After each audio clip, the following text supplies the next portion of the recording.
You die once and suddenly you're not invisible. Explore the story of Heed, who was a corpse for a while but is back to life and trying to learn about just what had happened, only to discover the story is far stranger than that. Inspired by manga, Alter X Artifact is a new LGBTQ+ webcomic for mature readers revolving around magic and political espionage. This comic features fantastic elements, gripping storytelling, and impressive visuals that pull you into the strange but fascinating world of the comic. Alter X Artifact explores themes of magic, dreams, and relationships, all while deftly weaving a compelling mystery with eye-catching visuals.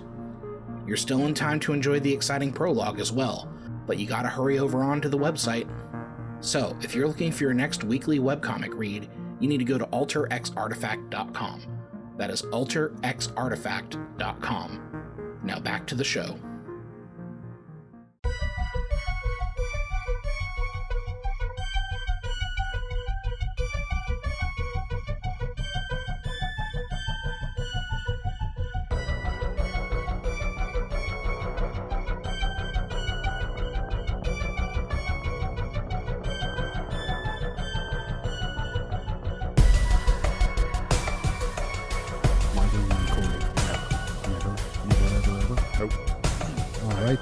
I don't even talk next. You do to me.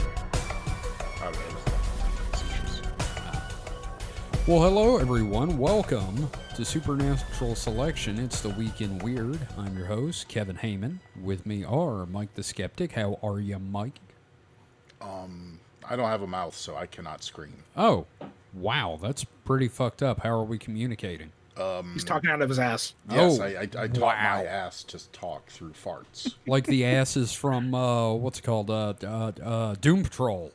The guy, the story the guy tells in The Naked Lunch. Oh, I thought you were going to say like Ace Ventura. No. Oh, okay. No, I'm just a dead light behind my eyes as the ass takes over. Jesus fuck.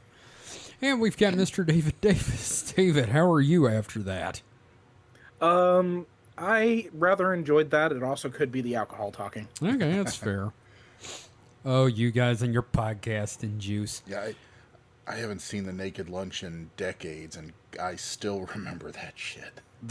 It's not. It leaves a scar on you when you're a teenager and you see that title on the TV guide, and it's on HBO, and so you watch it, or maybe have been Cinemax. You watch it and go, have the Bart Simpson moment of, I could think of two things that were wrong with that title. Yes. Oh, God. So, it's a Week in Weird. And if you guys don't mind, I'm going to go ahead and go first, because this is some shit. Well, it's not some shit, but it was definitely interesting. Okay. And I do question this title. This is from the dailymail.com by Paul Farrell for dailymail.com. And the article came out, was updated July 6th, 2023. America's most prolific Bigfoot hunter, Claudia Ackley, 51, who filmed mythical beast, quote, chasing her daughters and documented hundreds of, quote, sightings, is found dead at home in a chair. Now, I'd never heard of this lady, and while you would think I would have, I tend to read about Bigfoot and not Bigfoot hunters. I don't find them nearly as interesting as Bigfoot himself, you know? Oh, yeah. Because it's all drama. In the fandoms, and I hate to use that term, but in the fandoms of these paranormal things, there's drama. And I don't give a shit about human drama. I'm looking at bigger pictures here. So I'm sorry for the family's loss and everything, but like I had no idea who this was. But the nation's most prominent Bigfoot hunter has died suddenly at the age of 51, friends have said. Claudia Ackley, 51, made international headlines in 2018 when she sued California's Park Service after officials attempted to discredit her sighting of a Sasquatch by saying that she had merely seen a bear. Which, what do you think it would be? Ackley's partner, Ed Brown, told The Sun that she was found dead in her home in a chair in Tennessee.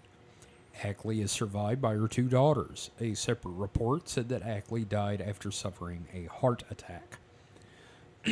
Brown was away on a business trip and became worried when he didn't hear from Ackley for a few days. He had police perform a welfare check at their home on July 2nd, which is when her body was discovered. In March 2018, Ackley was out for a hike with her daughters near Lake Arrowhead, California. Anywhere near you, David? My geography's a little fuzzy right now because of the alcohol. So okay, that's fair. No, that's cool. It sounds a little bit north of LA, from sure. what I can recall. So I think kind of. Sure. Okay. Yeah. Well, she says they were at a trailhead with their dog when one of her daughters saw something that made her freeze in her tracks. And there is a video in the article, and it is certainly some artifacted splotches in the woods. Ackley said she saw an alpha male Sasquatch. I'm going to let that sink in. An alpha male Sasquatch.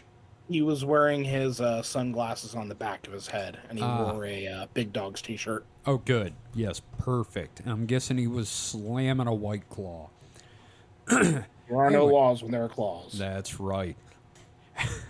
Anyway, Ackley said she saw an alpha male Sasquatch looking at her from behind a tree. Apparently, one of her daughters had been taking a video at the time.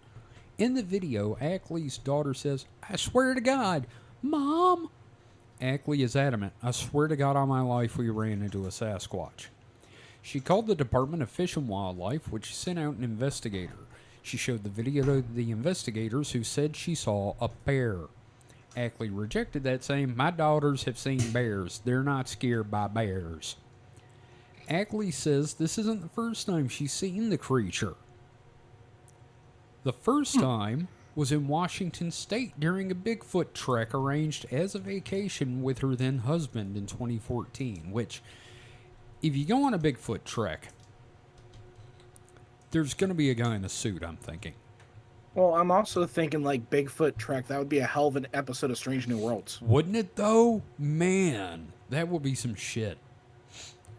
She saw what she thought was a small, 5-foot-tall Bigfoot in the trees and locked eyes with it. She even made a plaster mold of an alleged footprint. They're supposed to be there to protect the public. They're not doing their job, she says. If I can save one life, it'll be worth it. Now... No. Here's my question. Mm-hmm. Has any Bigfoot made a direct attempt on her life? On hers? In the story? No. Yeah, because I've not heard any threat so far. It sounds like these things are just kind of vibing in the woods. Yeah, just having a day, and then she comes in and starts yelling about, "That's my purse, I don't know you." How dare you be different? Man, I don't even want to talk about my day with that. Fuck. I realized at that point, looking at the creature, that there's so much of life that we don't know. Life is so beautiful, and I'm wasting my years, she says. I lost wait. The contradiction, apparently they're not, the U.S. Park Service isn't protecting us from the beauty of nature. Yes. I mean, Okay. well, bears are beautiful, but they will gore you. Right, Mike? Yeah, ABAB. ABAB. All bears are bastards. No, all bears are beautiful. Oh, all bears are... Hey, there you go. I like that. I feel like that should be a shirt. I lost a... Okay, this is out of left field. She said she saw a Bigfoot and decided she's wasting her years. She says, "I lost 125 pounds and decided to get a divorce." Bigfoot convinced me to get a divorce. It motivated me to chase my dreams and live my life. If anything, it sounds like this Bigfoot thing has been, like, good for her. I know. Her life changed because she saw a Bigfoot. It inspired her to get a divorce. What the hell? So Michael Shermer, an author, professor, and publisher, says of Ackley to win. Says for Ackley to win in court, she's going to need more than just eyewitnesses. You can't sue the state of California to protect a species if you can't prove the species exists, he said. That applies to everything from a snail to Bigfoot. You can't just show up at a conference and say, I saw this incredible thing at 3 a.m. on a camping trip. Can I name it? No, you have to have a body. I don't like the implication you got to shoot the thing in the head, then you can name it. Well, you know. Yeah. It's from the long-standing tradition of natural philosophers of bringing back a dead one just to prove. That's true. This sounds very British. By Jove. By Jove, kill that thing and bring it here. I want to put my foot up on it. And it's ours, and I'm going to name it after the king, so he will smile upon me. We're going to call it King George's ape. I slobber on the king's knob. Yes. Shermer says the way to talk to people about these things is to respect them, even if you don't necessarily respect their beliefs. Because, you know, that whole thing he just said was real respectful. First of all, you have to listen to them, he says. You have to show respect. Ask questions. Ask them what it would take to change their minds. Wait a minute, what? I gotta respect them and then then I gotta gaslight them. So it's the Christian form of respect. Yes. As for Bigfoot, he says, there's no conspiracy. Biologists would love to find another bipedal primate. It would be the find of the century. However, Ackley is determined to prove it's true. This turned it into present tense on a dead woman. If you think you intimidate me after being face to face with an 800-pound creature, she says, well, you don't. The lawsuit doesn't sound like much is intimidating her anymore. Yeah, no kidding. The lawsuit was dismissed a little more than a month after it was first filed. At least one fellow Bigfoot enthusiast, Daniel Perez, told the San Bernardino Sun that Ackley's lawsuit was a bad look for the community. Okay, so San Bernardino, yes. So that is basically in my backyard. Oh, hey, there we go. Awesome. Yeah. I did talk with some people recently who live near Claudia, and they know the area well, and they reported that outside of Claudia and her claims, no one else is reporting anything like Bigfoot in the area. Perez told the newspaper. The whole matter is bad publicity for the serious Bigfoot community, and just one more reason why a great many folks across the nation take the matter with a grain of salt, he added. You know, that kind of pivoted away from her dying to this woman's crazy. Seems a little, I don't know. I feel like that's bad form, dailymail.com. Bad form. What? Really? Yeah. Isn't the Daily Mail like a pretty shitty rag? I don't know. I don't know that much about them. Is this dailymail.uk? It's dailymail.co.uk, yes. Oh, okay, yeah. So they are they're kind a of shit rag, rag. from what I gather. Yeah. Okay, so shit rag and a hit piece on a dead woman. Way to go, guys. Glad I read that. Real fucking glad I read that and gave them a platform. Fuck me. Oh, I gotta vet these, like, way better. You're good. We're shitting on it now, so we're good. That's true. But, I mean, yeah, no, I agree. I don't know that there's a conspiracy in the sense that a lot of science can be very close-minded if it goes against, like, standard beliefs.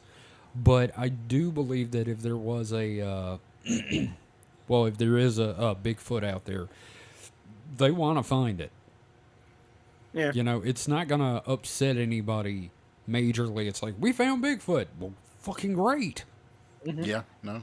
Like I've said before, it's like the scientist that finds Bigfoot would, like, you know, make it. That's a career-making move. You know, I bet they would give him, like, a lifetime supply of Big Macs at McDonald's for finding Bigfoot. They would name a Big Mac burger after him. Yeah. Think of all the soap he would get. Wait, what? The Sasquatch soap. Oh, man. Dr. Squatch. Yeah, I've kind of like that's been on my periphery, but but this week I was in the grocery store and I was buying stuff in that area, and I looked at it and I was like, who the fuck pays $7 for a bar of soap? Man. I mean, geez. So yeah. or Dr. Squatch, if you want us to sponsor us, you know, give us a call. Yeah, we'll gladly. I mean, come on, man. It's a match made in heaven. I've actually used that soap before because I got it at, like, a big discount. Yeah. Yeah, because it was like at a Overstock store. Oh, okay. Somewhere around here. Would you? Yeah, so it was good. It was nice. Oh, okay. It had, like, a nice pleasing texture, and it smelled really good. Yeah, one of our roommates has had it before, and it smelled, I mean, a bit strong, but, I guess that's all soap's going to smell. It's Well, not that's for Axe. men. Yeah. It's not Axe, and that's the important But I'm thing. saying is that my problem isn't that, the soap is probably bad. It's just, $7 for a bar of soap. Oh yeah, I wouldn't pay $7 for it, but I think we paid like $1 per bar. It was nice. I pay $8 for like 8 bars of soap. I mean, See, come on. here's the thing. I need the soap I use is called Grandma's Lye soap. What? Yeah, and I think that's kind of one of the things is that the Dr. Squatch or whatever is supposed to be like all natural. And, it's Fight Club soap basically. It is. It's Fight Club soap, and I think part of the wow, this pivoted to a weird direction. Yeah. After talking about a dead woman, but I think part of the thing is like there's now this whole machismo tax that people are willing to pay because man. And you know what? That's fine. If you can make money off of someone's fragile masculinity, I say go for it. I'm a man. Like if you're looking to save money, the wisest move is to just buy like Dawn dish soap and use that as well. Okay. You do your dishes while you're bathing. There you go. That'd be a little harsh, but I will say that Dawn dish soap is one of the best like automotive hand cleaners I've ever used. It really and is. It's gentle enough for the baby ducks in the commercial, so strong enough for a man, but made for your dishes. Like when I work on my car, that's what I wash my hands with because the actual mechanic soap is like way too like pumicey and rough. Yeah. Well, they use that stuff to get oil spills off of ducks. So yeah. And they show it in the commercial. It's gentle for the duck. There's a duck on the bottle now. Consumer tip out there: if you get all oily, Dawn is the way to go. Yeah. I should state on air that I don't use dish soap to bathe. Okay. No, that's probably a bad idea. Yeah, that'd be a really bad idea. Don't I know put my it wife is going to listen to this, and then she's going to be upset, and she's going to be like, "Everybody thinks that you use dish soap to bathe." And don't put it directly in your pee hole while you're at it. Besides, the value conscious person isn't going to go for Dawn because that stuff's kind of a little pricey. They're going to go for Ajax. Fabuloso. I was just going to say they're going for Fabuloso if they're going for anything. Ajax is like $1 a bottle. Yeah. Or it used to be. Maybe like $2 now. Yeah, I don't know how inflation works. Is it weird that I go through the cleaner aisle and I'm like, "Fuck, that looks delicious"? No. They specifically that's make things look like candy-like. And Yep. It's so. I think part of it is because it's like we're grown-ups, but they want you to feel like you're having fun shopping. Yeah. Yeah, like if they don't want us eating the Tide Pods, don't make them look so fucking delicious. Yeah, It's no not that hard. shit, man.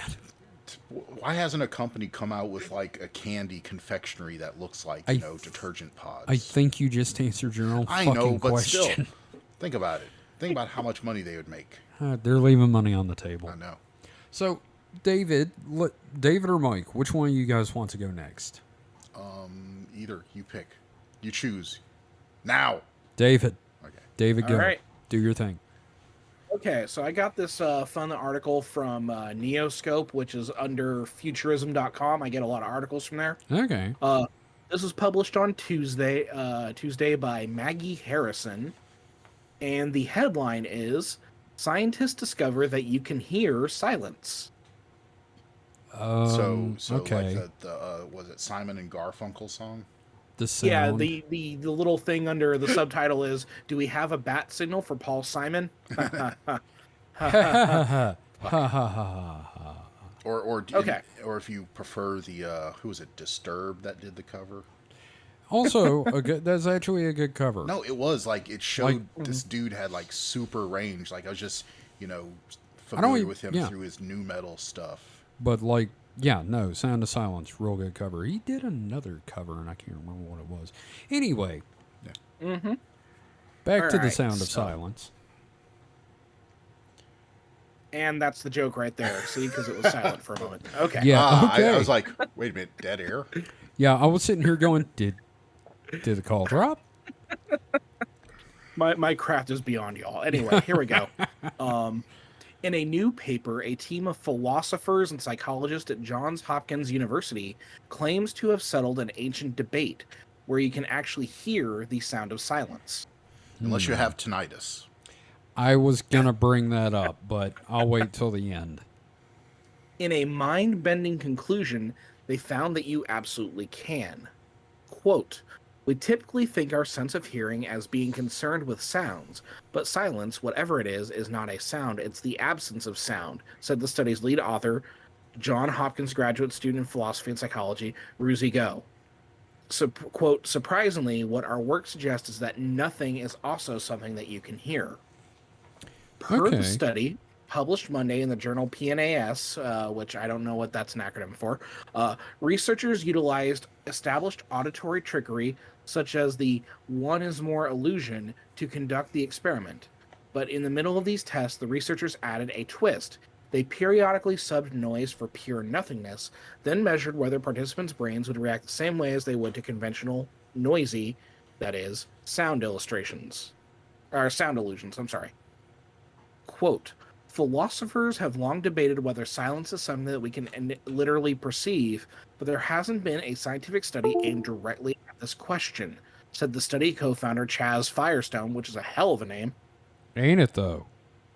an assistant professor of psychological and brain sciences and the director of John Hopkins Perception and Mind Laboratory. Quote, our approach was to ask whether our brains treat silences the way they treat sounds. So if you can get the same illusions with silences as you can get with sounds, he added, then that may be evidence that we literally hear silence after all.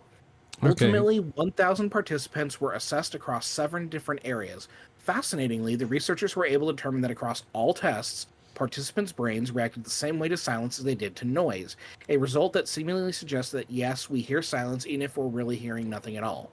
That makes a lot of sense, actually. Yeah, I kind of have my idea of what that reasoning is, but let me go through this before we. Okay. Quote, we show that silences can substitute for sounds in event-based auditory illusions, reads the study. 7 experiments introduced 3 silence illusions adapted from perceptual illusions previously thought to arise only with sounds. In all cases, it continues, silences elicited temporal distortions perfectly analogous to their sound-based counterparts, suggesting that auditory processing treats moments of silence the way it treats sound. Silence is truly perceived and not merely inferred. So, if there's any caveat to the results, it's that the silences that Johns Hopkins researchers prompted participants with were embedded into various soundscapes. Still, the results of the experiment are compelling, especially considering the weight and history of the argument itself. In any case, just know, if your words, like silent raindrops, ever echo in any wells of silence, that's just the sounds of silence. Jesus Christ! God, I did not read that motherfuckers. conclusion. I did not read that conclusion originally, and I'm so mad. Those sons of bitches. So my initial thoughts, like the reason why we hear silence is that, like, when we hear things, it's all air pressure, right? So like the very fact that like the air pressure isn't moving is something you would notice. I feel like Right. Well, that's how I'm seeing it. Well, from a more personal experience, like Mike, do you remember when your dad like soundproofed that shed so your brother could Yeah. like go out and bang on his drums and not piss off the entire house? Yeah. Well, the thing that gets me about that is when I went in there and shut the door, for lack of a better term, it was too loud, but backwards. Mm-hmm. Like, it was, for me, I couldn't stand it. Mm-hmm. And part of it was because the silence was too much. And Yeah. the other reason is because, like you said, I have tinnitus Yeah. pretty fucking bad. Well, So when there's silence, I'm left with all I hear is that loud ringing in my ears. well, here's the thing: is that anechoic chambers, which are even quieter than that, a lot of people, probably everybody, has a limit to how long they can be in there with no other sound. I've heard that. It's like, I think, was it like 10 or 15 minutes is the longest somebody can go? I don't know offhand, but yeah, it's something like that. Right. And really, it's because it gets so quiet that you hear, if you don't have tinnitus, you hear like your your blood rushing through your ears and things like that. You just hear all these body stuff that you normally tune out Right. because there's no matter even the quietest room has some background sounds. Okay. Yeah. I just looked it up in the anechoic chamber. The longest anyone's been able to last was 45 minutes. Wow, I'd love to try. And they that. never came out the same. Yeah, no, they came out screaming I about guess- the horrible non-sounds from space. I guess the rule would be you can't like start singing or humming because otherwise you're just making sound and you're hearing things. But I would love to try that. Like I'd love to go into anechoic just to see. I know I have a little bit of tinnitus myself, so I'd probably mostly hear that. But as far as my take on this study, I mean, yes, so these people are a lot. I will preface this by saying these people have a lot more degrees and probably are a lot smarter than me. Okay. But Good to say admit. you hear silence, I'd say mechanically, wouldn't hearing be the act of your eardrums moving from the sound? I don't know, and I think part of the And you problem is that, perceiving that? philosophers are involved in Yeah. this as well, so it gets fuzzy. Are they talking about hearing? Or are they talking about perceiving? I think they're talking about perceiving. Perceiving makes sense because, the lack of stimulus is still in itself a stimulus. Yeah. Because, the mind is not dormant. So And also, is it like you're actually perceiving silence, or are you like? Is it like? I don't know. I don't know how to explain it. like I saying don't you have can- enough letters after my name. it's like saying you can see darkness in a totally pitch black room. Well, kind of, but not really. Sure. Well, yeah. I mean, in darkness, you see like your brain starts filling in, and I think maybe that's part of it. I'm sure you're in silence. It's the same thing. Yeah, I know. And you can like hear your body doing stuff you don't want to hear it doing. Yeah. It's just kind of like how I can't sleep in a quiet room. I absolutely have to have ambient noise. Like I used to have a lot of anxiety sleeping as a kid, and that all changed when I got a TV, and I could fall asleep to like, the TV. Right. I like a fan. I like a good fan noise, white noise. I can understand that. I don't want like a loud noise, but I need some noise. I've never tried like one of these like sound machines or something because I'd rather have the airflow as well. Sure. Like the cooling effect. Oh, yeah. So I mean, I've got my Google speaker set. When I go through my nighttime routine, it starts playing the light sounds of a thunderstorm. yeah, I know because it tells me on my phone. Well, And that's not like a snarky thing. That's just like just telling you for a fact that I see it. It says playing relaxing sounds. yeah. That's my creepy. No, I mean, it's just because we're in the same household. I know it's still a little weird, but anyway, point is, Yeah. See, my thing is like, what I'll do is I'll just put on like Pluto TV, and I will just like fall asleep to something on there. Usually it's Bob Ross. Right. There's just something about like this hearing the sounds of the brush strokes and him like banging the brush on the thing. So that's something similar to what I do when I have insomnia. I'm a pretty good sleeper. Like 99% of the time, if I lay down, I can fall asleep pretty quickly. But the few times I don't, I'll put on like a mildly interesting but not funny podcast. So definitely not Supernatural our show. Selection. No. I was gonna say hardcore history would probably Work, yeah. Like since the Tested podcast ended, that was my go-to. So I've been using some other things like Knowledge Fight and things like that. But something Knowledge Fight. That's those InfoWars guys. Yeah. So something that's interesting enough that I can like listen to, but not fun. I think funny would like make me want to listen to it more and wake me up. I could understand that. You don't want to get too invested. So something that's boring but interesting, if that makes sense. Sure. Yeah. So that'll put me out. Lore would probably that too, knock yeah. you right the fuck out. So this has been Sleepy Time with the Supernatural Selection guys. Sleeper Natural Selection. Yeah. Oh, that should be a Patreon thing. We should record us reading shit just to put people to sleep. Just making white noise with our mouths, just.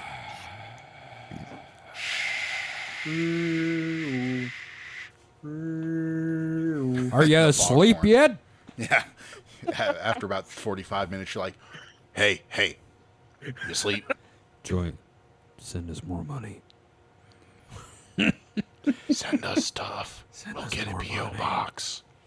Well, that's an interesting article, and yeah. it also Yeah. brings up a lot of arguments you can have about the nature of silence. Yeah, I think it like much like the Futurama guy. It just brings up further questions. Oh, Hermes. Hermes. That just raises further questions. Yeah. Yeah, how he burned down the house underwater with a cigar. Yeah. Yes. So thank you for that, David. Yeah, of course. Glad to help.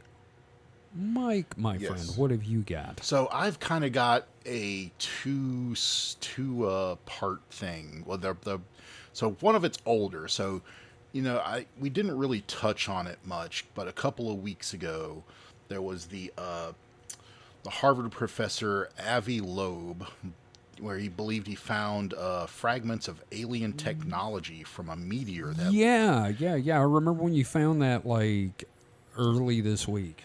Well, the original story was maybe last week sometime. Yeah, but we, wasn't a weekend weird. So. Yeah, because we just hadn't gotten to it yet. So anyway, so the long and short of the original story is, David, you heard about this too, right? Mm-hmm. So he basically had plotted the trajectory of a meteor, and they went to the waters off the coast of Papua New Guinea in 2014, and through diving in the area where they figured it was where it was, they found these little metallic spheres in the sand, and claiming that they're of supernatural origin, not supernatural, of extraterrestrial origin, not even extraterrestrial, of alien technology origin because of their composition. They are of extra solar origin because the trajectory of the meteor they tracked was fast enough that the only place it could have come was from outside our solar system. So that's neat. That's neat, and that's not under question because they chose that meteor for that purpose. Why they chose this one to study, because it was obviously from outside of our He's from out of neighborhood. town. Yeah. So they found these spheres, and through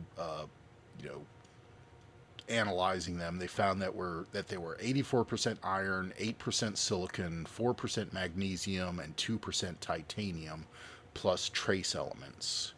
Sounds like Bender. Yeah. Yeah. They found about And that small amount, that trace elements, that's dolomite. Yeah. And they found 50 of them in total. And so, because of the composition, he decided that they were alien technology. That was basically an alien equivalent of Voyager that burnt up in our atmosphere and splashed down. I was really hoping it would be a VCR. Yeah. Just an alien VHS. Well, there wouldn't be much titanium in that. Well, you don't know. They could make them more durable. Maybe they're not slaves to capitalism. So that's the background. That was the original story, but there's been an update within the last 2 days. Oh, really? And that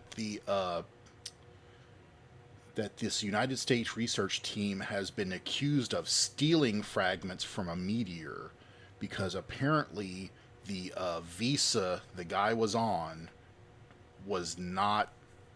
did not allow for this kind of research and taking of materials. The extradition of materials? Yes. Oh, dear.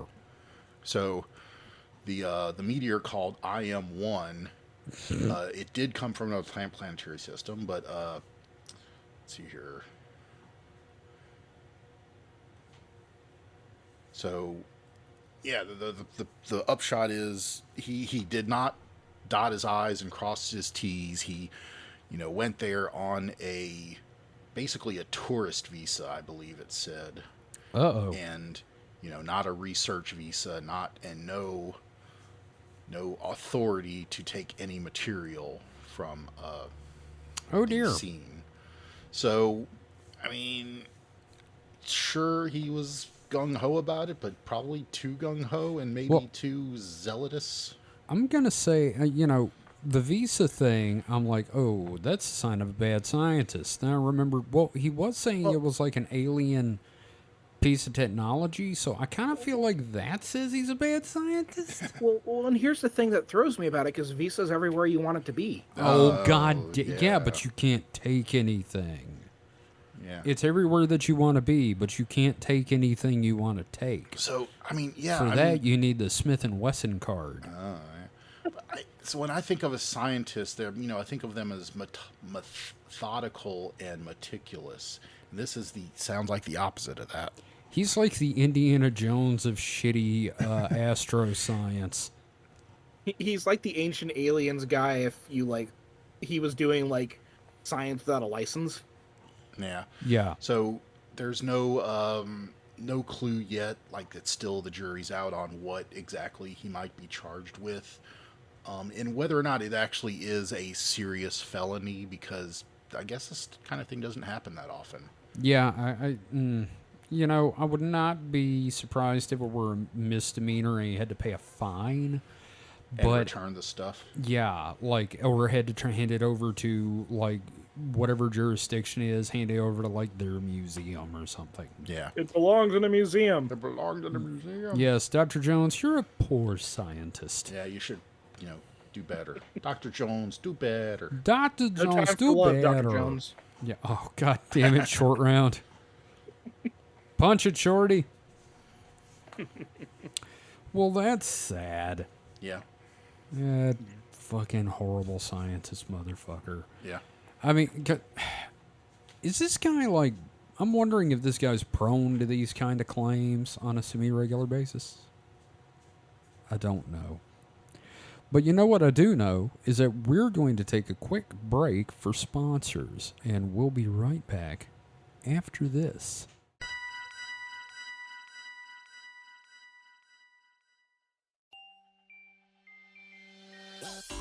Hey, David, you know what makes our show great?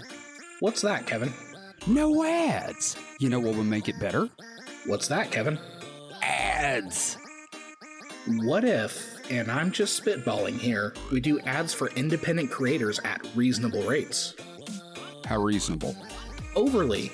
How about $2 per episode pre-roll? That is almost too reasonable. Might as well go for it. Let's send everyone to the contact page for Supernatural Selection. SupernaturalSelection.pod.com/contact? Exactly. Just have them scroll down to the Advertise With Us section for more information. That sounds great. Now let's record the ad. Kevin, Yes, David? we just did.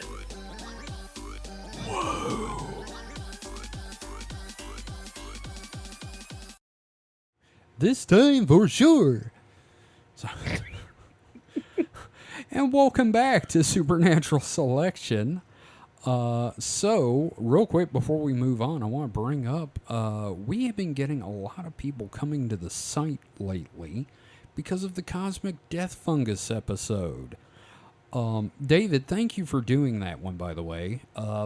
So the basic thing is, I think there are a lot of TikTok videos happening where people talk about the Cosmic Death Fungus conspiracy, for reals, and then they're Googling it, and we're the second or third response on Google.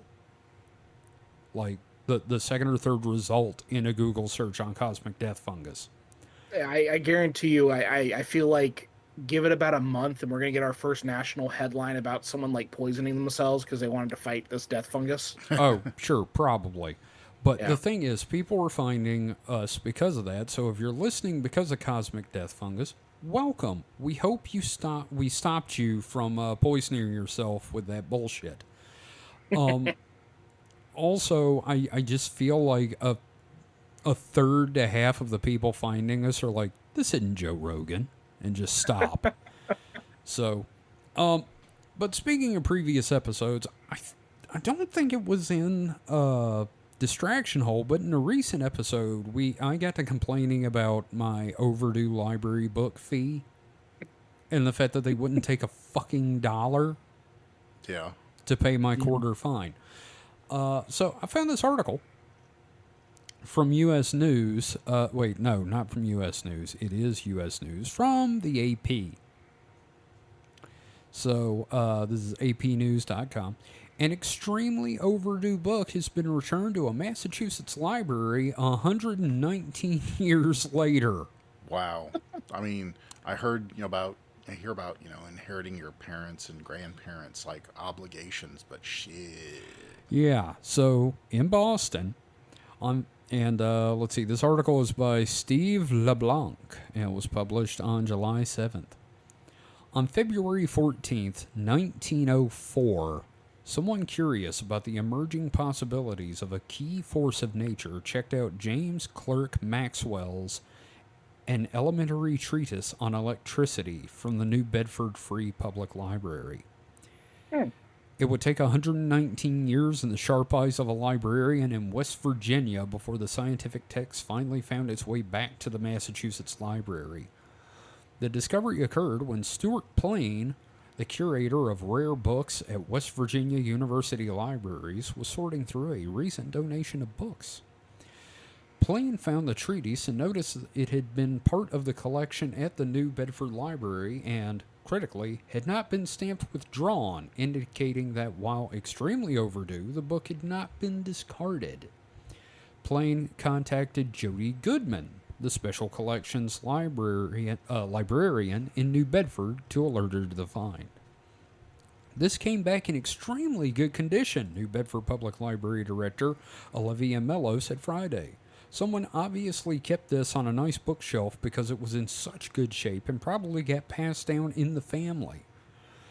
The treatise was first published in 1881, 2 years after Maxwell's death in 1879, although the cranberry-colored copy now back at the New Bedford Library is not considered a rare edition of the work, Mello says. The library occasionally receives books as much as 10 or 15 years overdue, but nothing anywhere close to a century or more, she said. The treatise was published at a time when the world was still growing to understand the possibilities of electricity. In 1880, Thomas Edison received a historic patent embodying the principles of his incandescent lamp. When the book was last in New Bedford, the nation was preparing for its second modern World Series. Incumbent Republican President Theodore Roosevelt was on track to win another term. Wilbur and Orville Wright had conducted their first airplane flight just a year before, and New York City was celebrating its first subway line.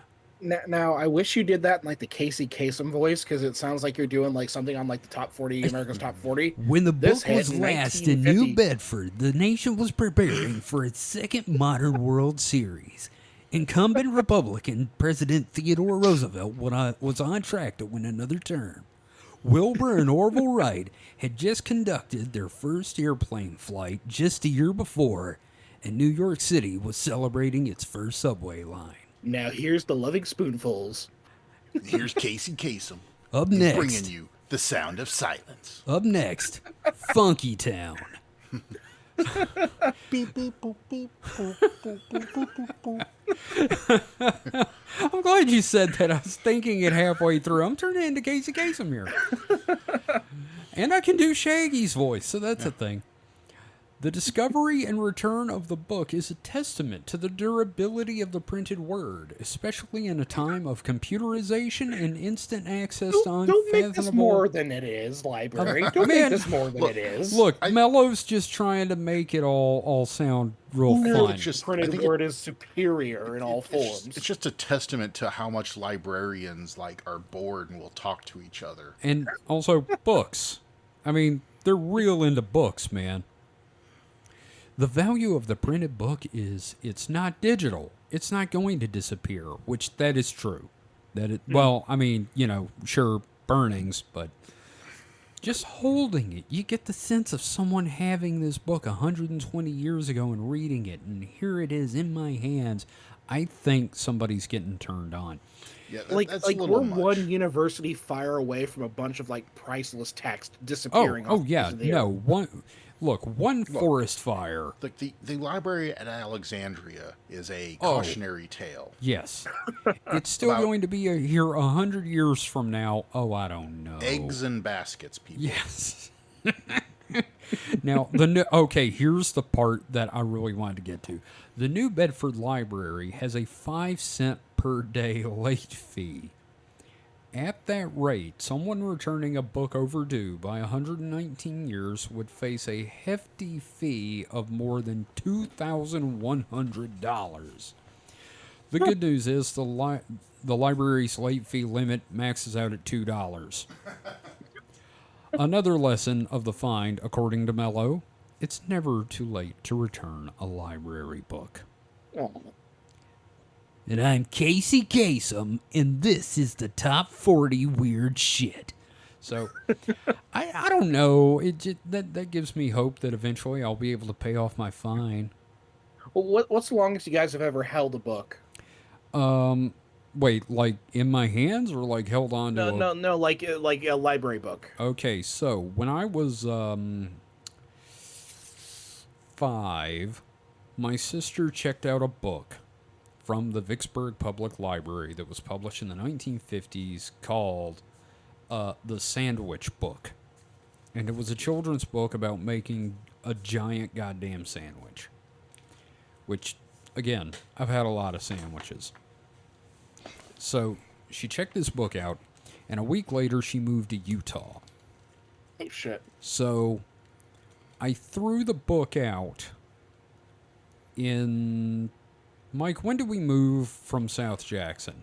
2017? Something like that, yeah. So I threw it out in 2017. So 1983 to 2017, you can do the math. Oh, jeez. And that was her account, so, no skin off my nose. So What about you, Mike? So I went to the front room and grabbed a book that I have.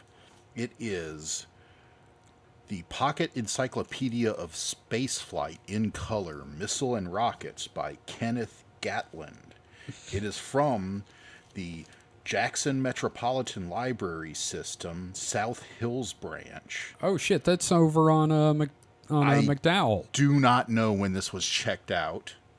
It does not have stamps in it. Usually they stamp it with something that says, that it is out of the system. So I'm assuming it was checked out for me.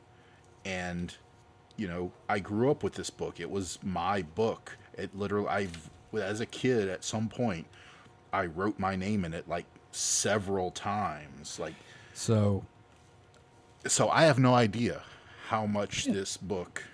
You should totally slip it into the return No, slot. I love this book. I'm not getting rid of this fucking book. Okay, that's fair. I've had this book all my conscious life that I can remember. Wow. So we're going on 46 years you've had this book now? Oh no, not that long. What's the publication date? Let's see. Like most recent publication date. Wow. Let's see here. It is. Well, so it's a good bit older, and I do remember this being kind of a little out of date. It's 1975. Oh wow, that's older than both of us. Printed in Great Britain by. Why does it have a 73 printing date, but 75 for the? I don't know, but 75. Yeah, it's sometime in the 70s. Put it to you this way: Mid-70s. the space shuttle, when it's talked about in this book, is all speculative and they don't have any actual. It's all concept drawings. There's no oh wow, actual. I need to look renderings through of the that book. space I don't shuttle. think I've ever actually looked through that. Yeah. This reminds me of that Simpsons thing. The moon belongs to America, and she eagerly awaits our astromen. I think the longest I've had a book. So number one, you should know that I have a lot of books. I have so many books that right now I have a bunch in storage. Okay. So I had checked out, I think, the Dead Zone. The Stephen King book. Yeah. Before we had we had to move, and in the process of moving, I threw it in a bin with some other books because I had to like pack it away because I was taking it with me. Didn't find that book until like 2 years later when I checked that bin in the storage unit. So yeah, I had that book for like 2 years. That's the longest I've held that's the a longest library you've book. had. Okay, me and Mike got beat by a couple of Yeah. decades. So Yeah. so this is thinking about it. This is from the Jackson Library System. So for my history, when my brother was born, when I was 3, he was born here in Jackson. But then at some point we moved back to Louisiana. So it was in that time when we lived here. So I'm going to say at least 40 years. So I don't think I was Yeah. older than 6 because by the time I hit kindergarten, I was in Louisiana. So this book, So that book's crossed state lines a couple times. oh yeah, I mean twice. But no, it's been in my possession. My parents checked it out more than 40 years ago. So, old book. It's kind of cute. It's Yeah. kind of cute. And it is like a it. neat little pocket book too. It's not like a big tome. Yeah. It's about the size of one of those like kind of, I don't know, paperback. Yeah, it's about paperback size, but it's a hardcover. Yeah. Hey, y'all know that saying, possession is 9/10 of the law? Yeah, I possess the hell out of this thing. Yeah, Mike, fuck you. You're a thief. Yes. You're a fucking thief. You're going to jail for stealing a library book, and then you wrote in Hey, it. it's my parents. They're the ones that checked it out. You and know what? Did not return it. I feel like you should take a photo of that, send it to your mom, and ask, should I take it back? No, they take it from me. Yeah, okay, that's fair. Well, you know, the thing about that possession is 9/10 of the law thing is like you're not legally liable for anything you do while under demonic possession because it's the Ooh. demon's fault. Good point. And you know what? I have a feeling possession being 9/10 of the law is some shit England came up with so they could hang on to India. I don't know. It sounds to me like something in the U.S. Yeah, well, that too. Along with like 3/5 of a person. You know what I'm saying? Oh, God, I don't want to talk about the 3/5 compromise. This is getting dark. Yeah. So, Well, I can lighten things up a little bit. yeah, David, what please, else you please. got there? I've got a cute little animal story for us. I think we're gonna like Oh, this one. it's going to get mutilated by a car. No. We do have pictures, so if you look at the article in our discussion, it's I an saw. otter. Oh yeah, an otter in Santa Cruz is hassling surfers and stealing their boards. This is adorable. Mm-hmm. It is a surfing is- otter. Yeah, so this is from NPR filed under Strange News, published at 5 in the morning today by Dustin Jones. Good job, Dustin. An aggressive sea otter in California is hassling locals by riding boards she stole from surfers in the lineup. Streamer Lane is a legendary point break nestled along the rocky shores of Santa Cruz, home to swaths of experienced surfers, as well as a 5-year-old female sea otter with a growing reputation for repeatedly confronting surfers and kayakers. Okay, this otter's my hero. Videos across social media show the otter hoisting itself out of the ocean and onto boards while surfers sit back in awe. At times, she's chewed on the boards or forced surfers to surrender their boards altogether. Jesus Christ. Onlookers in the videos can be heard laughing in jest at surfers' misfortunes, but officials with the U.S. Fish and Wildlife Service say that the otter poses a public safety risk. Oh, they would. Quote, while there have been no confirmed reports of injury due to the highly unusual behavior of this otter, kayakers, surfers, and other recreating in the area should not approach the otter or encourage the otter's interactions, they said in a statement. 60-year-old Santa Cruz native and photographer Mark Woodward said he has photographed hundreds of otters over the years, but has never seen something like this. He's witnessed the otter bully surfers 3 times in less than a week. Okay, I love the fact that they used the term bully. Give me Yeah, your all board. these pictures are It fantastic. shows up and dumps their books and steals their lunch money. What's up, cuck? Oh, wow. Yeah, you're looking at the pictures? No, I'm watching a video where the Oh. otter just jumps up on the board and like literally forces the surfer off the board and away. Hell yeah. This is a pretty big otter. It is. I'm looking at a picture. It's the size of Ginger. It's bigger than that. This Okay, is that's this is fair. It's about like the a size of a dog. small dog. Yeah. The USFWS said that the otter's behavior is, quote, concerning and unusual, end quote, and though the exact cause is unknown, officials said it could be associated with hormonal surges or being fed by humans. I love the Southern- picture right after that of the woman Uh-huh. looking panicked, holding onto the board like, no, mine, while the Yeah, that thing otter comes just at her heading right at her. like a fucking torpedo. And it's just chewing on the board too. Yeah. Like going to town. It's like surfboards, I assume, are not cheap. And this is just Yeah. pulling chunks out of the surfboard. Yep. Well, you know, the ocean's reclaiming its bounty, so... Just Nature like- is healing. Just like those orcas in the yachts. Yeah. Southern sea otters are listed as threatened under the Endangered Species Act and are protected under the Marine Mammal Act as well as California law, said the USFWS. After being hunted to near extinction for their fur in the 1700s and 1800s, the population has rebounded since becoming a protected species and is a key predator in California's coastal ecosystems. I just want to point out that means you cannot punch it in the face. No, you cannot. They say that a team from the California Department of Fish and Wildlife and the Monterey Bay Aquarium is looking for the otter to catch and rehome her. Unfortunately, once the otter is caught, Monterey Bay Aquarium spokesperson Kevin Connor told NPR she won't be able to return to the wild. The animal, officially known as Otter 841, was born in captivity because its mother had also been too friendly with humans, and then successfully released into the wild in June 2020. It wasn't until September 2022 that she started exhibiting her bizarre behavior at Streamer Lane. Huh. So You know- it's basically a feral otter. Yeah. It's a yeah. And I feel like Otter 841, we need to name this otter. I say call her Nagatoro. Nagatoro. What's that sound familiar? That's the anime with the sadistic The girl who bullies the boy. Oh, there you go. Nagatoro. I like that. We'll go with that. So apparently the staff were able to drive the animal out of the area, a process called hazing, in hopes of deterring her from interacting with people, but she's no longer afraid of humans. Let's see.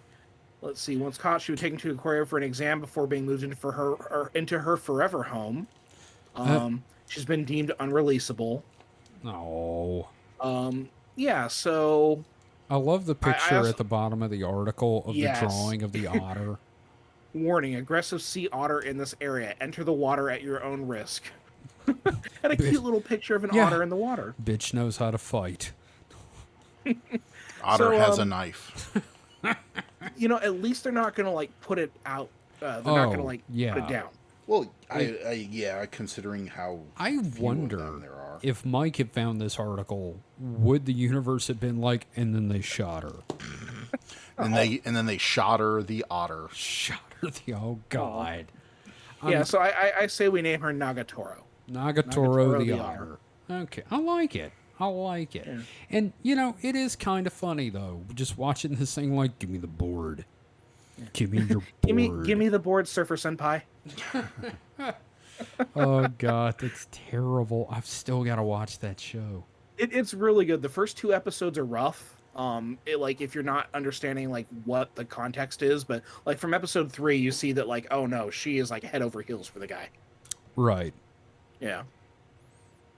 So, but we'll save that for the distraction hole. Yes, absolutely. That can be your segment one week. Yeah. But I don't know. I like it.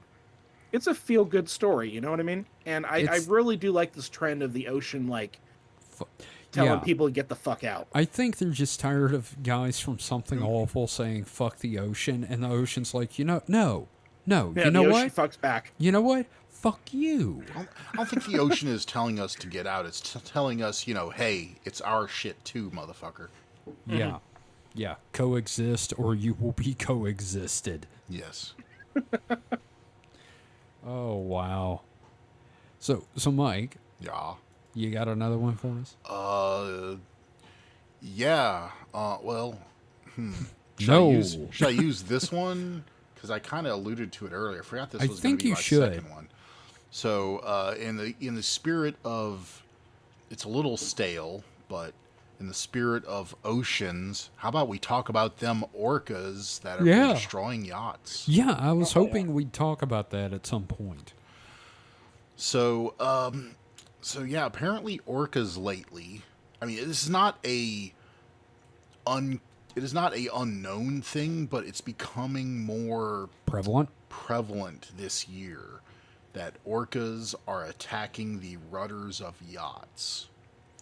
And so there's several prevailing theories that I've read. One of them being that like maybe the like harmonics of the rudder is offensive to the orcas.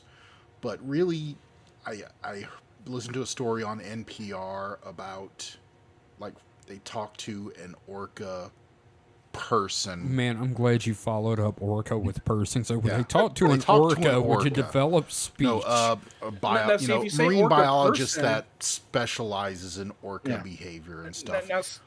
Now, see, when you say orca person, I'm thinking of Orca from the Batman comics. Yeah. Oh, God, that's so weird. But so apparently orcas are known for having fads.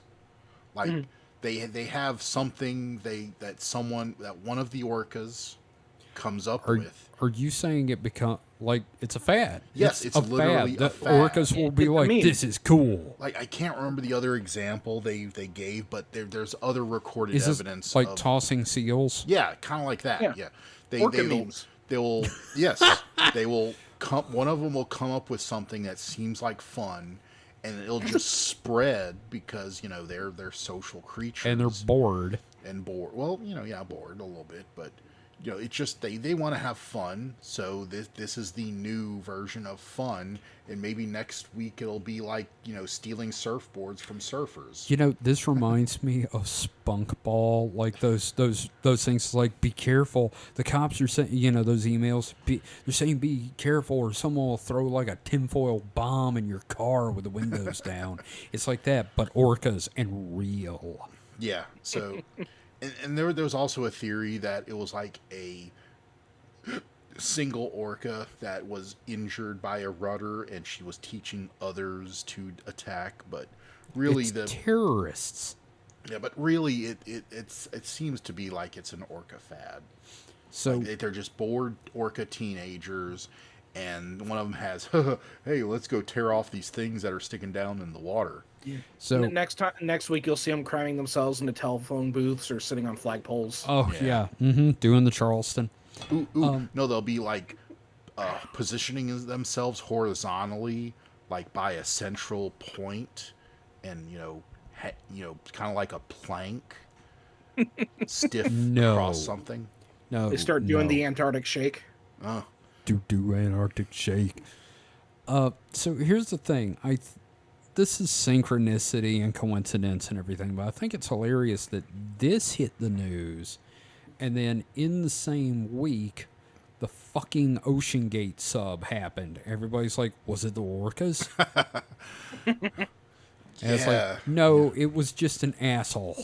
Yeah, it was just a fucking dumbass who thought he knew better than actual, Scientists? engineers. There that you build, My sea favorite shit. thing of that confluence of events was when they talked about like hearing knocking sounds on the ocean, and then there was those memes of the orcas with pots and pans. Yes. Yes. Yeah, no, come on down. It's fine. We're all down here. Save Send us. more submarines. Yeah. Yeah. It's fucking great. This does remind me. Recently, I decided with only a little bit of humor in there, I'm going to stop identifying as a human being. So I am finding this really hilarious for you guys. Yeah. I was like, "Where are you going with this?" And then it took me a moment. I'm like, "Oh, I Yeah, get it now." as an outsider, I find this hilarious. I'm sorry, Kevin. You can't deny that you are, in fact, a meat popsicle. I am a meat popsicle, but I'm not a human. That's another term for a human. God damn it, Mike! I'm not a human. I refuse. You are a human. Human. Human. Yes, I'm fucking Korg. Oh God. Well, Thank you for that, Mike, because I was really hoping we'd touch on the orca thing. Because, yeah, I mean, not touch on orcas, but well, you know, that's filthy. Yeah, you know, you got to pay extra for that. Yep. It's pretty Man, much it. that was a dark period at SeaWorld. Yes, Oh, yeah, it no. was. The touch an orca extra pay night. Yeah, no, it's like, do you want to swim with the orcas? Yeah, that'd be great. Do you want to have Someone really wants to Free Willy. Oh, fuck off. That's terrible. It is. So, Motherfucker, you started it. I know, but that was a bad joke. And I finished. Get it? Get it? mad he This didn't show's think of it. over. No, so before we move on to X, I got a couple of interesting things here. First off, this is in my recurring segment, Reddit already. The bees in Candyman are real, including the ones in Tony Todd's mouth. Oh, hell yeah. Yeah. The actor agreed to the stunt on the condition he would receive $1,000 for every bee sting he endured, which ended up being 23. Hell yeah. $23,000 For bees in your mouth. Yeah. And you know what? I love Tony Todd, so good on him for making that arrangement. Let's hear. So, do you have anything else? Before I ask a question. Yeah, go ahead, ask your question. Is $1,000 a bee sting enough for you? I think after 23 bee stings, I'd probably be dead. No, I mean, he 'Cause didn't die. I know, but you're not like- allergic to bees, are you? I'm allergic to wasps, and I might be. I've never been stung by a bee. How about you, David? You know, I'm never going to find myself in that position, but I'm You know, going to go it's- ahead and say that, yes, I think I would do it.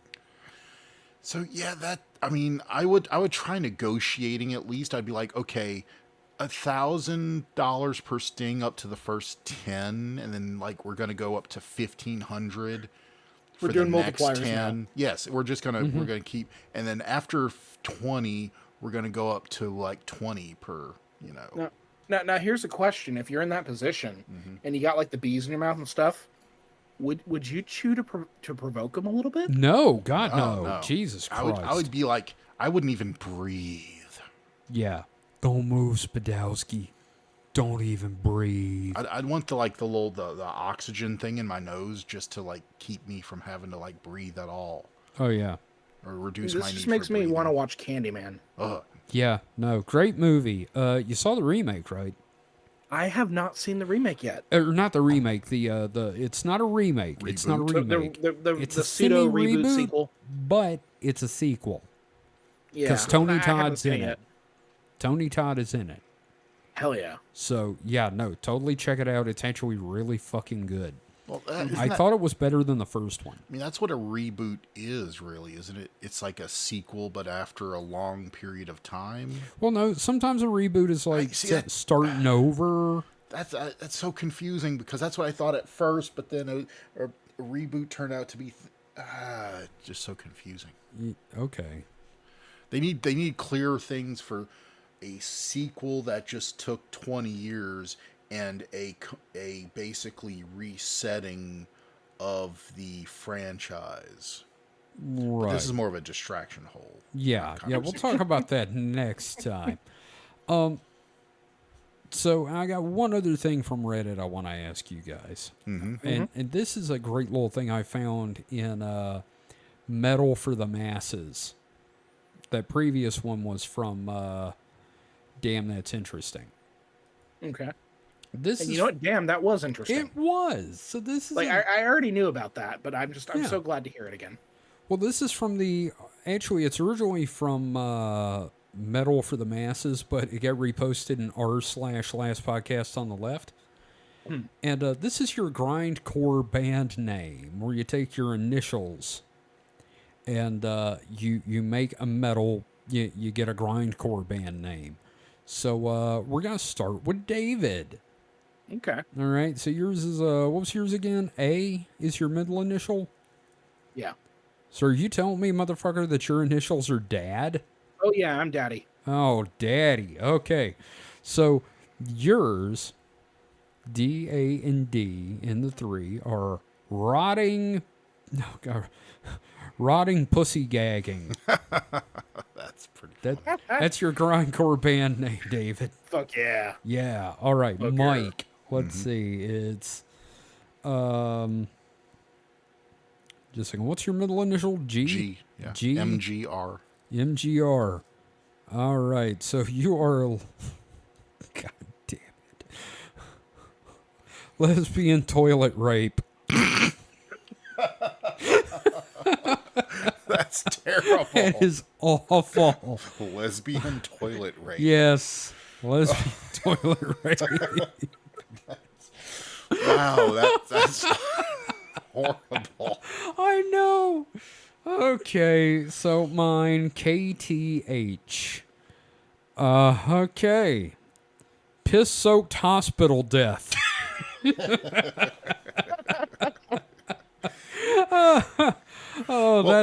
That's just a fun little thing. I was like, oh, we got to do that on the show. So the hospital, I'm guessing that's from the middle name. Yes.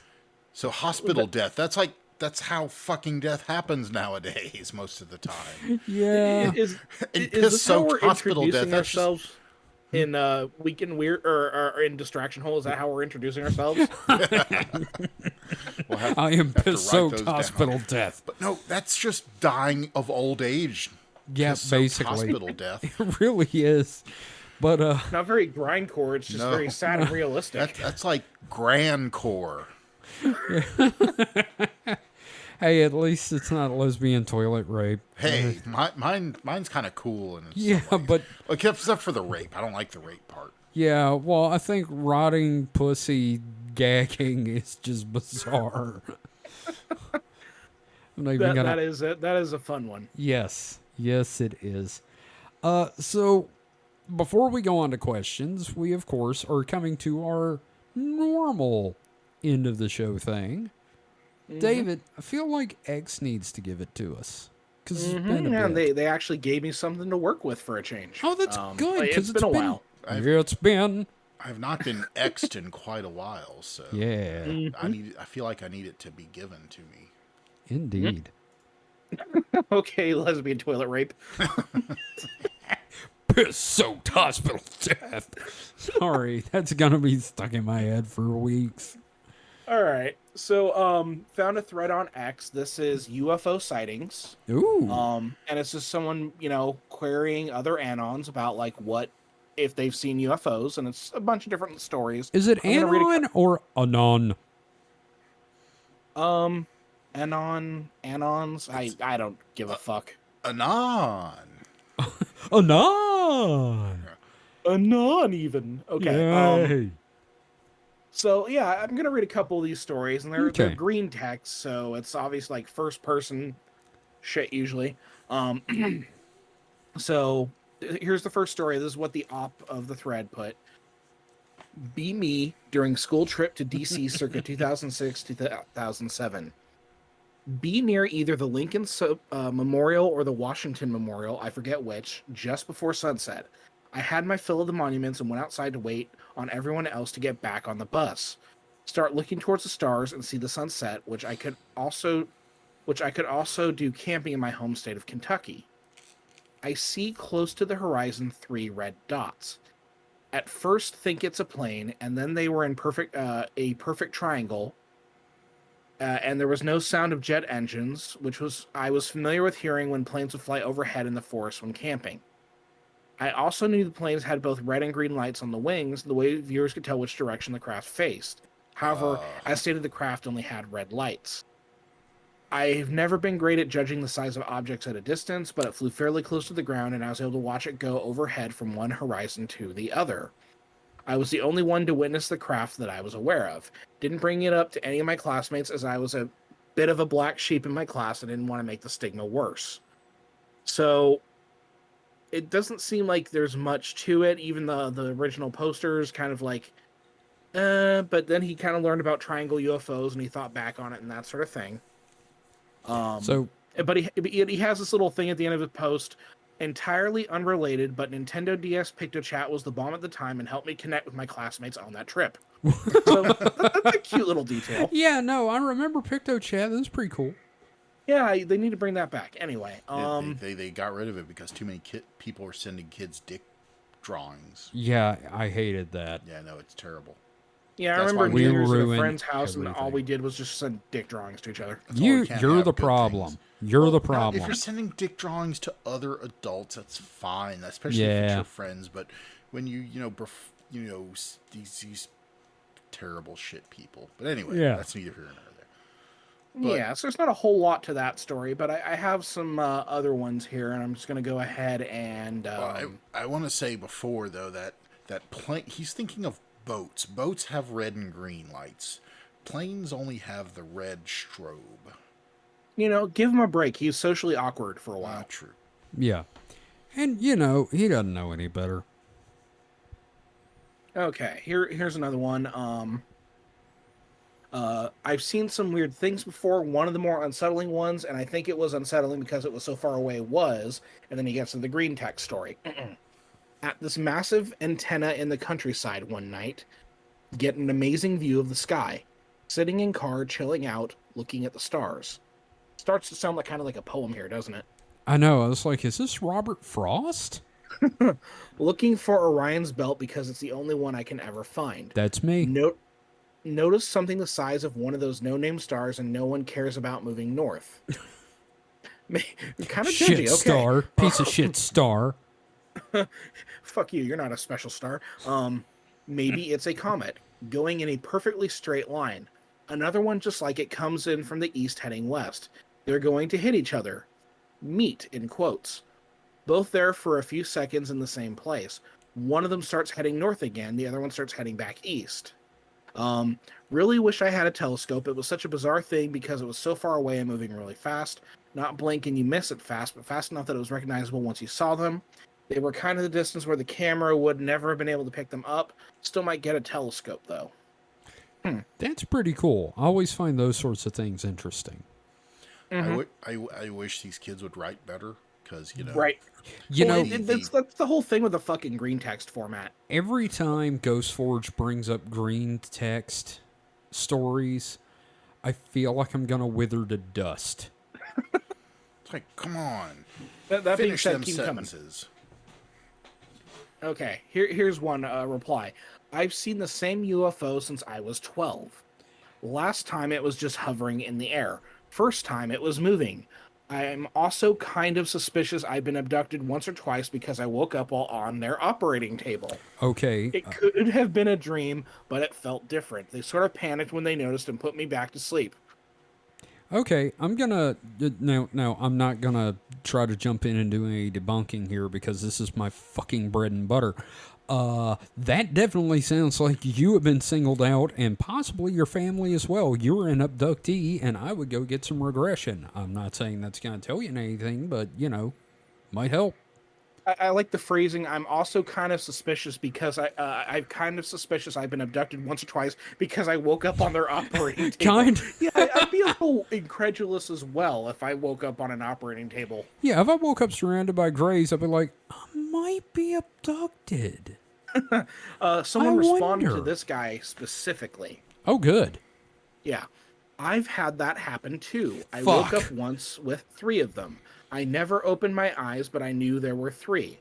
One was on my right holding my hand. I could feel it. Another one was standing up, down near my feet. Oh, God. Up, down near my feet. Up, Jesus. down, funky butt. Sorry. She was female, I think. She But had never a opened her woman's eyes. voice anyway. She said, "It's not working on him." The third one, who was up near my head, squirted something in my mouth that tasted like Novocaine. I could taste Okay. it. Okay, so That's little that's writing spoo. tip here. If it tastes like Novocaine, it's implied that you could taste it. You don't need to. Yeah. Yeah. Anyway. This sounds like someone is like having a dream of a time he went to the dentist. Right.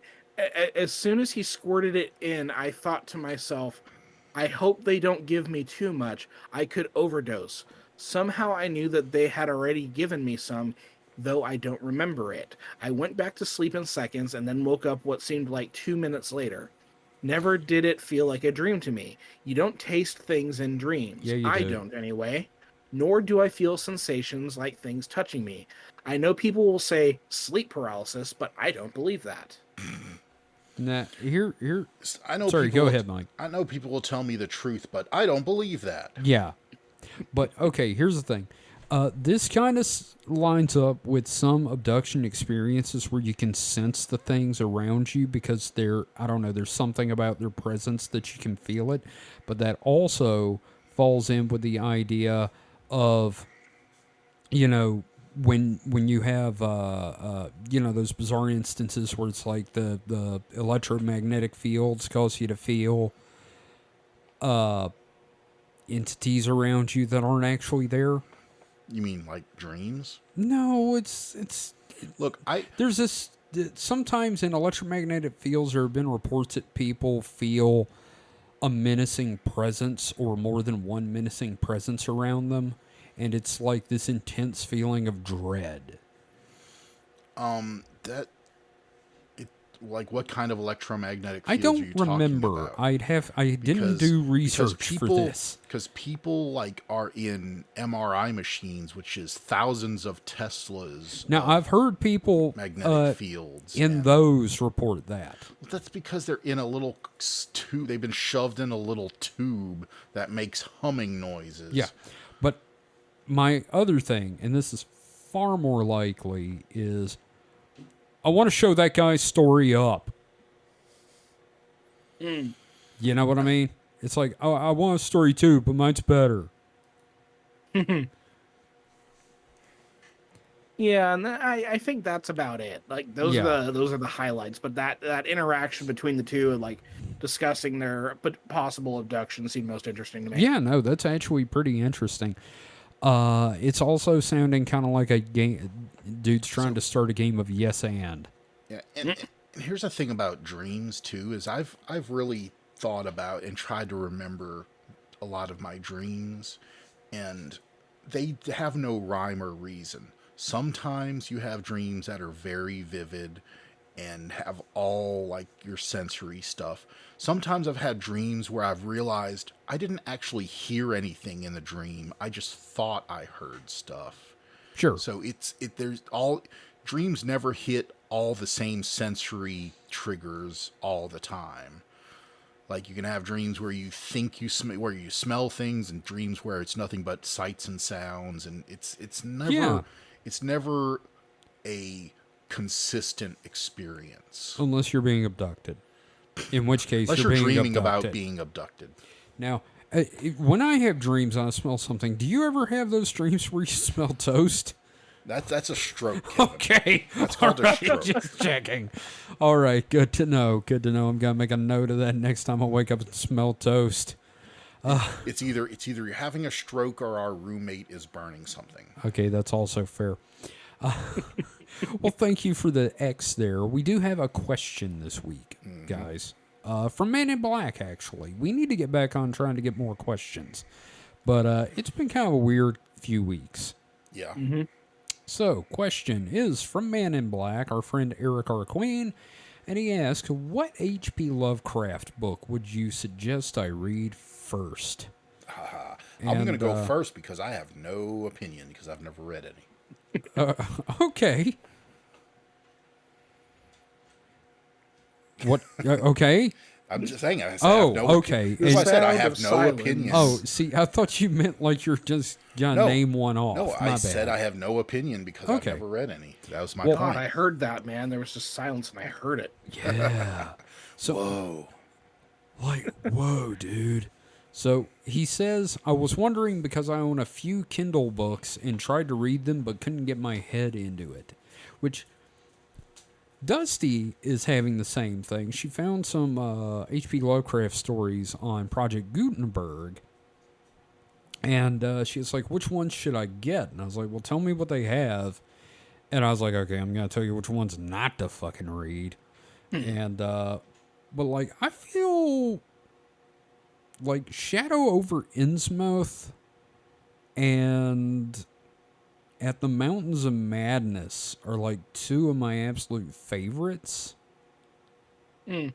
And if you're looking for one of his shorter pieces to read, to start off with, that really captures a mood, I would read The Festival Okay. as a short. You know, it's a one where the guy comes back to his ancestral town for a solstice festival and shit gets weird. Yeah. I really like that one for the mood. If you want to get into like more weird esoteric shit, I would check out the Dream series, like the Dream Quest of Unknown Kadath, because it's like Lovecraft but fantasy. Mm-hmm. But yeah, I would actually go with Shadow over Innsmouth and what was that other one I said? Fuck. Mountains of Madness. Mountains of Madness, because that's also the origin of the Ancient Aliens shit. Yeah. My initial answer would probably be Shadow over Innsmouth. I think Yeah. that's his most technically proficient story. I think it has the best.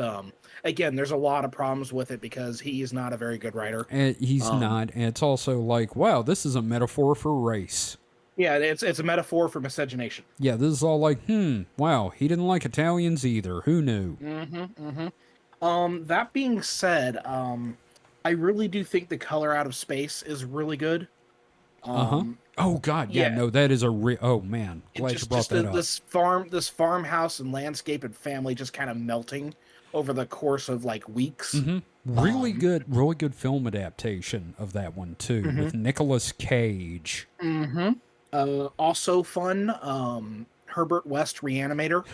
Like the movies are amazing. Okay, I just want to say when you get to the part about the black boxer, you're in for a shock on what he thinks of black people. I mean that's like caveat, like A lot of no it's matter racist. what story, like there's some racist shit going on. Some of it worse than others. Like his later stuff is not so bad. Like I feel like Shadow Out of Time, he was more. No, way it's horror less. at Red Hook that's the absolute worst. Oh, that is fucking awful. And The Yeah. Street is like the most fucking white is right thing I've ever read. Yeah. So Herbert West Reanimator is just fun because it's basically him doing Pulpy Frankenstein. Oh yeah, no, it's great. And again, the movie is Intensely hilarious. problematic. The movies are better than the books, but I do enjoy the stories for Yeah. Herbert West Reanimator. Yeah, hey, yeah. I'm go also ahead. gonna throw out the Dunwich Horror. That is also a good one. That gave us Henry Armitage, which is like the smart old man loses his mind in the name of the good. Yeah. So Shadow over Innsmouth I think is his best story. Like I could say At the Mountains of Madness as well, but I don't want to repeat what you were doing. Sure. But I have to mention because Shadow over Innsmouth is the one I teach in my class. Yeah. Well, it's fucking great. It's really well done, and there's a lot of suspense. Metaphor is so fucking explicit. Like, And there's a chase. you know exactly what he's anxious about. Yeah. But yeah, in that regard, Color Out of Space again. It's just this.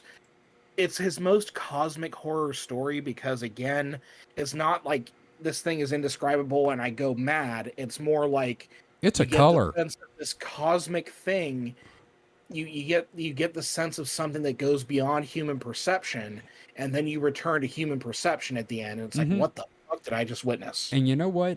It's one of those stories of his that I've read it like several times, and every time I go back and read it, I still kind of get scared. Yeah, no, it's definitely among his best. Yeah, that night trapped in the farmhouse when the shit's going down. Yeah, and then Dunwich Horror again, like that's probably of the ones I'm talking about here, probably one of the weaker ones because again, like And still good. it's like a mess. The monster thing is very kind of like okay, it's an invisible thing. Yeah. But like it's like an invisible half-breed demon baby Thing. pig man human thing. Goat. Yeah. Thing. Yeah. It's a lot of stuff and more. Yeah. I will That and more. I will say, if you want to read something and be like, oh, this isn't that bad, And then you get to the name of the guy's cat. Mm-hmm. Rats in the Walls is going to make you do a spit take when you get to the cat's name. Mm-hmm. Mike, you know that joke, right? Yes, I know. The picture of the little anime girl petting a cat. What a cute cat, Mr. Lovecraft. What did you say his name was again? Yeah. Yeah. But, Oh, you know, boy. I hear, like, on, towards the end of his life, He did. I've found some letters of his. I found some letters where he talked about, I made a lot of mistakes in my youth about my opinions of other people. Yeah, but it's not. I mean, He still didn't quite. Like, I think He that's trying to like, started. paint a picture of him. Yeah, like okay, but that's starting. So like he held He the door open for a died black person at the time. That's him starting. he died to become before a better, he could really turn around. I like to I believe. think I think over time, but then again, there's also a lot of the problematic stuff that like was just ingrained in his character, in his beliefs, and just in the era. Yeah, Yeah. but like even but then, even for the era, his friends were like, "Hey, Howard, that's kind of fucked, man." yeah, no, racists were like, "Hey, man, you should calm down." Mm-hmm. So Yeah, like that's- there's that conception that like, oh yeah, he would have gotten better, but how much of it was him realizing he was getting close to death, and how much of it was like him actually kind of growing to be a better person? And I'm skeptical about that. I think it's more of like some of the stuff you know, I've read was him going back, reading his early works, and going, "Holy shit, I'm a terrible human being." yeah, There was some self-awareness starting to happen, and then he Yeah. died. So you yeah. you fuck So around, you we'll- find we'll- out. We'll never know. We'll never No, know. we we're won't. not- I not have excusing hope it at for the all. man that maybe he could have been a better person, but what he did, holy fuck, that was some racist shit. Mm-hmm. I feel like we need to talk about Lovecraft movies on Distraction Hole sometime. I feel like, and I know it's not quite the same thing as what our normal purview is here on the show, but I think we could do like a biographical episode Oh no, on we totally Lovecraft, could. especially because if you think about cosmicism and how we look at the universe now, Well, a lot of it's influenced by him. yeah, a lot of it is from him, and like I said, the entire idea of ancient astronauts, or the show Ancient Aliens, comes from At the Mountains of Madness. That's where the idea really germed into the public consciousness, and people were Yeah. like, "Yeah, but what if that were real?" Well, and here's So- the thing, like, I think you and I could do a really good series on Lovecraft because, again, like, I got my MA writing about him, and then, like, you and I talk about him all the time. We do, because Yeah. he's problematic as fuck. He's not an incredibly proficient writer, but the ideas, the germs of some of the ideas of the cosmic horror in his stories are amazing.